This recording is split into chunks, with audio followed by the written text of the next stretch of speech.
Hey everyone, just a quick update. Wanted to let you guys know that the laser head is finally complete, as is the gas enclosure, and we're back to printing tracks on substrates.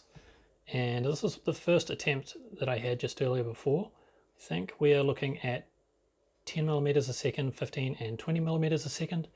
You might notice that these tracks are slightly wider compared to some of the earlier videos, and that is because the spot size of this thing is about 0.8 millimeters. I had quite a time trying to get these two things in alignment. There's a few improvements to be had there. But yeah, no, it's actually performing pretty well. In fact, it's actually printing a lot faster than it did with the NUBM31. Also tried to print multiple layers. As you can see, it turned out to be a little bit of a mess. It became dislodged. Towards the left, they managed to overlap, and towards the right, we've got this sort of a fantail effect where each layer managed to print directly onto the substrate. So it's kind of interesting. I don't know how well it's actually coming out. But yeah, I thought I'd just share that and just to keep you guys informed.